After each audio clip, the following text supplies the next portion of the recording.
kababayan, kagaya po ng nabanggit ni Jen at kagaya ng na-broadcast namin ng mga nakarang araw, panauhin natin ngayon na isa sa mga magiting nating senador, kaklase ko po sa 14th Congress, Senador Ferdinand Bongbong Marcos Jr.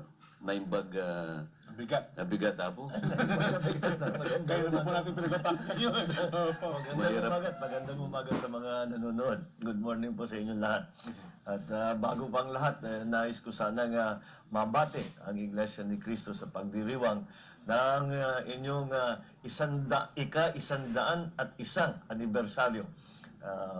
Sana ipagpatuloy ang inyong trabaho sa paggabay sa ating mga sa ating mga kababayan dito sa Pilipinas at sa ibang bansa. At kami lahat bilang Pilipino ay nagpapasalamat sa trabaho at tulong na ibinibigay ng Iglesia sa ating mga kababayan. Apo, kung dante. Unang-una, Senator Bong, kahapon ay nagpahayag na ng ulat kagalagayan ng ating bansa, ang ating Pangulo. At kayo po nakita namin na nandoon. Siyempre, ito'y tungkulin natin na sa pagpapahayag ng kalagayan ng ating bansa ay nandoon ang lahat ng mga senador, ganoon din yung mga miyembro ng batasan, ang ating Kongreso. At nakatutok po, Senador, ang pansin ng ating sambayanan doon sa iniulat ng ating Pangulo na sa kanyang pagsipat ay yun ang kalagayan ng ating bansa sa ngayon. Siguro, unang tanong, sa pananaw ng isang senador, kagaya ninyo na maraming malaking posisyon ang inyong ginagampanan, lalo na sa komite ninyo, paano nyo tinignan, paano nyo sinukat yung kanyang pananaw, yung pagbibigay niya ng ulat sa kalagayan ng ating bansa? At unang-una, dun sa 2 oras niyang pagsasalita, labis sa 2 oras, yung 1 oras yata yung patapos, talagang lahat na ng kilala niyang tao, pinasalamatan na niya. Hanggang doon sa katulong, hanggang doon sa mga nagme-makeup sa kanya, nag-aayos ng buhok niya. Kaya siguro talagang parang ito'y nagpapaalam na. Yung sa kanyang report, sa palagay niya na naging highlight o naging achievement ng kanyang administrasyon ay ang ipinakita niya ang mga individual na success story na nakikita sila mismo ay binigyan ng pagkakataon yung mga iba't ibang individual na binigyan ng pagkakataon para ipaliwanag kung paano nakatulong ang pamahalaan sa kanila. Ngunit yung mga numero na ibinigay, ngayon lang namin nakita. At kailangan ng tignan ulit at pag-aaralan na mabuti kung saan nanggaling yung mga numerong yun dahil yung mga statistics na ilinabas dahil yung mga ibang bagay doon ay pinag-aaralan din namin ng mga batas tungkol dyan.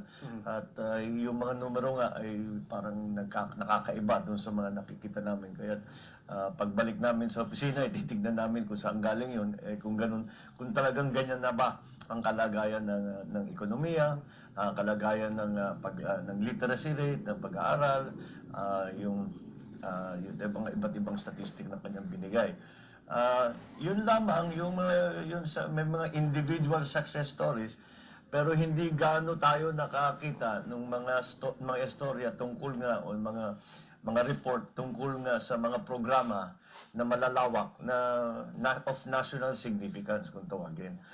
Kaya't yun ay inaantay pa natin, baka sakali siguro habang lumalapit na sa pagtapos ng kanyang termino ay makikita natin yun. Yung mga sinasabi mong individual success stories, Senador, may kanya-kanyang sektor. Meron siyang ginamit tungkol sa edukasyon, tungkol sa CCT, tungkol sa pangkalusugan.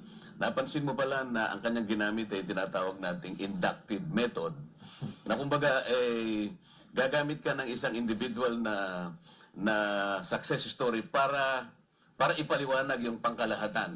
Sa tingin mo ba, Senador, yung mga individual stories hindi gaanong naipakita kung ano yung representative na kalagayan ng ating bansa, yung mga tinatawag nating composite condition ng bansa? Halimbawa, nagpakita siya tungkol sa isang pagkakataon na naging matagumpay sa isang sektor. Sa panukat mo ba, Senador, ay yung isang magandang halimbawa na yun na hindi nakuhang i-represent yung pangkalagayan ng sektor na yun. Parang ganun na nga naging pakiramdam ko dahil magpapakilala ng isang estudyante, naging isang pasyente. Mabuti naman at yung taong yun na nagsasalita natulungan at nabigyan ng konting ginhawa ang kanilang buhay. Ngunit yung sinasabi, halimbawa, bibigay ng statistic tungkol nga sa ang Pilipinas daw ay ang pinaka hinahanap na puntahan na para magtrabaho. Kung ganun, hindi ko na masyado maunawaan yun dahil 8 milyon ng Pilipino ay umalis sa bansa at nagsakripisyo para maghanap ng trabaho sa ibang lugar. Hindi tumutugma ngayon doon sa sinasabi ng Pangulo na lahat ng tao ay nais maghanap ng trabaho dito sa Pilipinas. Kaya yung mga bagay-bagay na ganyan, siguro yung mga detalye kailangan pa nating tignan at malaman kung paano naging konklusyon ng ating Pangulo yung kanyang ibinigkas kahapon at para malaman talaga natin kung ano ba talaga ang sitwasyon. Jen, isa sa medyo ikinagulat ko, yung unang binanggit ni Senator Bong na yung mga binanggit na bagong mga estatistika. Opo. Halimbawa, yung marami tayong nabili palang mga eroplano at saka mga helicopter. At meron pang barkong pandigma na sa unang tingin, para bang may kakayanan tayong sumagupa sa bansang China. Yun ba yung pananaw mo, Senator Bong? Yun ba yung pinagtaka mo na para bang lumitaw na lang bigla from nowhere yung statistics na wala tayong nalalaman na sa laki ng bansang China, para bang doon sa kanyang presentation, teka muna, huwag nyo kaming gaganituhin, meron din kaming ilalaban sa inyo kahit na, meron din kaming itatapat sa inyo kahit na ganito lang. Ito yata yung sinasabi mo kanina, nabigla ka ba roon doon sa ganong klaseng Doon sa mga, pati yun sa mga pagbili nga ng helicopter, pagbili ng mga eroplano, ay hindi siguro ito yung plano pa lang dahil alam naman natin hindi pa nangyari yung pagbili, yung pag-acquire nitong mga bagay-bagay na ito. At alam namin ito dahil sa kasalukuyan, halimbawa yung helicopter na nabanggit kahapon, yun ay tinitingnan ngayon at inimbestigahan sa Senado dahil hindi makita kung paano gagamitin yung mga helicopter na yun. Dahil hindi magamit na attack helicopter, dahil hindi yata makapitan ng mga baril ang helicopter na yun. Hindi rin pwedeng gamitin pang cargo dahil maliliit ang pintuan. Kaya kailangan doon sa mga nasabi kahapon ay kailangan tingnan natin na mas malalim kung ano ba talaga ang sitwasyon tungkol nga sa mga bagay-bagay na yan. Dahil at isa pang bagay na napun ako ay madalas niyang sinabi kung ano ang ginawa ng gobyerno. Hindi na ipakita kung ano ang naging epekto sa taong bayan. Sinabi, gumastos tayo ng ganito, gumastos tayo ng ganyan, meron tayong programa na ganyan.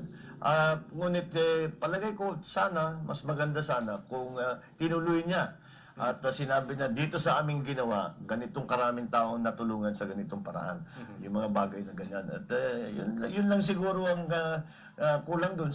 Pero palagay ko, sa darating na ilang araw, itong mga tanong na ito ay itatanong sa, hindi kundi sa Pangulo, sa kanyang mga tauhan at para malaman kung ano ba anong pinagbasihan ng kanilang mga ilinabas kahapon. Senator Bong, siguro hindi mo nahalata mo rin siguro na parang ang Pangulong Noy hindi niya talaga may iwasan na magpasaring sa mga nakaraang administrasyon. Nabanggit din yung administrasyon ng ating nakaraang Pangulo, ang iyong ama, at ikinukumpara niya rin doon sa mga pangyayari doon sa mga nakarang administrasyon ni dating Pangulong GMA. Nakakatulong ba yung magpasaring halimbawa at para ikumpara mo lang kung gaano yung nagawa mo sa halip na sabihin mo nga ano ba yung naging epekto o naging maganda o positibong naging epekto ng ginawa natin doon sa 5 taon na kanyang parang sinasummarize niya, Senador, ano? Kailangan ba o kailangan iwasan na magpasaring pa sa mga ibang administrasyon? Palagay ko rin, dahil wala namang yung ganang klaseng paulit-ulit na laging binabalik ang usapan sa mga nakaraan, ay ang problema dyan, siyempre wag natin kalimutan ang mga naging kasaysayan natin. Ngunit ang problema dyan, ang dapat gawin ng isang leader ay tumingin sa kinabukasan, kung ano ang gagawin sa bansa para maging maganda ang ating kinabukasan. Yun marami tayong narinig nga sa tungkol sa mga nakaraan. At palagay ko na nawawalan ng konti ng kredibilidad ang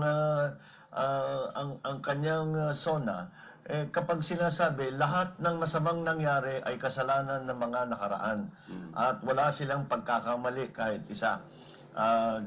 Tapos pupuriin pa niya yung mga kasamahan niya, mga advisor niya, mga cabinet secretary niya na nakikita naman dahil sa magaling nilang performance nakikita naman natin na araw-araw na hindi maganda ang mga naging epekto nung mga ginawa nung secretary na yon. Hindi ko lang siguro kailangan banggitin kung yung detalye na yan, pero yung mga bagay-bagay na nasa araw-araw na buhay na pangkaraniwan ng mamamayan ay parang hindi tumutugma doon sa kanyang sinasabi. Baka iba ang rinireport sa Pangulo.